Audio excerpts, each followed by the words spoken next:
Okay, I'll take this gentleman here, please. If you could say who you are, where you're from, and if you want to ask one of the panellists specifically, or all of the panellists together. Okay, my name is Neil Robinson. I used to be a journalist, and then I now work in communications, and I'm freelance. I work for myself. I don't mind who answers my question. It's a general point, but do you think that all journalists are the same? Do you think that newspaper journalists are more easily or less easily influenced than broadcast journalists by PR? I'll go Roy and then Tim on that. No. Why? Well, are you saying that that journalists are different whether they're broadcasters? I can't understand. Yeah, I have a view, and my view is that I think broadcast journalists are less influenced by PR than newspaper journalists are. And I think one of the reasons for that is that broadcasting was more heavily regulated than newspaper journalism was. And so as a result of that, I think that broadcast journalists tend to be a bit more careful sometimes as to what they will do, whereas newspaper journalists, I think, are more open to influence. I could give you a specific statistic which might help to clarify this, which is that a survey of BBC broadcast stories put out in the build-up to the invasion of Iraq found that 86% of those stories took it for granted that the weapons of mass destruction existed, because those journalists, like their print colleagues, were not checking and were not trying to find the truth. They were recycling what malevolent PR people in governments in this country and America were feeding them. It didn't really matter whether they were working for broadcast or print. They were just as vulnerable.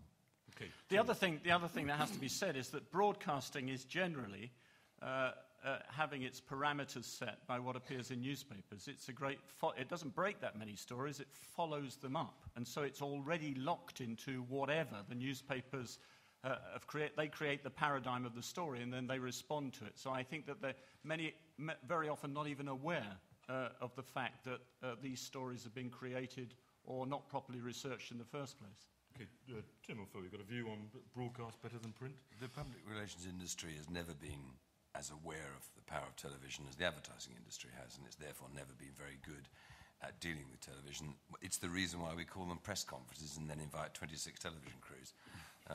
And the television programme, most of what goes out on air is pre-made programmes in order to entertain people. Very little of it is malleable to public relations work because it's not live and it doesn't talk about products and you can't influence it.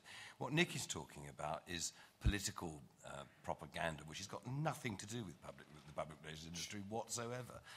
Occasionally, politicians hire professional public relations people to help them, and then there is some connection. But the shooting the messenger rather than the message is one of the stupid things people do all the time. The people who promoted the concept of WMDs were politicians, not their public relations people. They simply carried the message. And it is silly to shoot the messenger and not shoot at the message. What's wrong with the process in television is that you can't access television journalists, they access you. What's wrong with the BBC is that 28 of them access you to ask you the same bloody question and do the same interview on 948 different channels that virtually nobody else watches. And at least when you deal with Reuters or Sky News or Bloomberg, you know you're actually going to get somewhere. Okay. I'll take a question from the gallery or the balcony. The lady near the front in a grey jumper, please. Can you get the microphone across there? Is that... Sorry, if you're downstairs, there's no gap down the middle of the seating upstairs.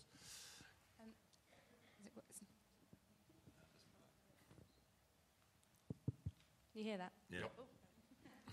Hi, Lucy Vara from 77PL. I just want to say, you say the growth of PR is threatening the integrity of the press. Surely everyone is responsible for their own sense of integrity, and if the integrity of the press surely the integrity of the press can only be compromised if they allow it to happen in the first place? If I say, I think all four of us agree that this is a two-headed problem, that it begins, as I said, and as Phil's just been describing even more vividly, with the vulnerability of the press. It's because we've had our staff cut and we no longer have the time to do our jobs properly. I think all of us agree that that's happened, that the PR industry has then come in and exploiting it. So it isn't the case that Roy or I are pretending that the press is doing its job properly. The whole point of my book is that the mass media are in an advanced state of deterioration. We are no longer a reliable source of information. And then forward steps the PR industry to exploit that vulnerability. And that's what we're serving up to you. Remember what I said? 54% of the home news stories in the best newspapers in this country are wholly or partially constructed out of PR material serving the specific political or commercial interests of the people who pay for it. That can't be right. Okay, thank you. I'll take a question from the lady there. Hello, I'm Deirdre O'Neill from Leeds Trinity College. And I've got a couple of points I'd like to make and ask questions about.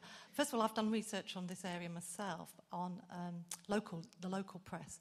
And when I looked at about 3,000 news articles, I found that about 76% of those articles, and they were owned by Johnston Press, News Quest, Trinity Mirror, had one source apparent to the reader and one voice, one perspective. So clearly things were not being checked and alternative views were not being sought. And I found that figure, I thought it might err on the side of that, but I didn't think it was going to be such a large figure, and even I was surprised by that. So I think, what's going on in the local press too is of concern. And while I have some sympathy with the views of Phil Hall, why should people be thrown to the lions? There are problems with the press, definitely. But isn't it the fact that PR, at the end of the day, is mainly for the powerful and the wealthy? Your average Joe gets thrown to the lions when it comes to the press. Let me just to make a comment on that. The most famous photograph shown last year was a photograph of Alexander Litvinenko lying in hospital shortly before he died. We took that photograph. No journalist did. A PR company did. We didn't get paid. We worked entirely for nothing. We handled more inquiries on that subject from more media than I have on anything else I've ever done in 55 years of working in the business. And we did it for absolutely nothing. Why did we do it? Because Alexander Litvinenko was a personal friend of mine, and I wanted to help his wife and the people that were connected to him. Okay, that's bullshit. So the idea of suggesting that it is only for the rich and the famous and the wealthy is just not true. Can I ask one more question? And that is deal with that point. about transparency. Sorry, can we just finish with that question? Because Nick wants to come back. Okay. You're absolutely right in what you say. PR is very expensive. And that 50%, 54% Honestly, this is a calumny. Take Every single one of us works for charities for nothing. This man represented General Pinochet. Oh, no, and assisted in You're spinning... wrong. You don't even know your facts. Listen to how the PR guys I've operate. never met General Pinochet in my life. I've never worked for him. I worked for a foundation in Chile, in Santiago. So for God's sake, if you're going to insult me, at least insult me accurately. There are glad you many think things it is you an can say insult. about me that Okay, are true, so but this that one guy... isn't. Okay, listen. This guy, who also worked for the apartheid government in the National Party of the Clerks Party in South Africa, takes money from rich people to spin our coverage. How many of Pinochet's victims has this man ever represented? You are absolutely right that there is a structural flaw as a result of all this in the way that the media operate, that we're constantly skewed towards representing the points of view of wealthy people and powerful people because they are the people who can afford PR. You're quite right. Can I just say, and I've only been in business for 3 years, we have, compared to Tim, a small number of clients, I would think 28, 30 clients, of which 25 are certainly not rich and wealthy. They're businesses that are just starting off.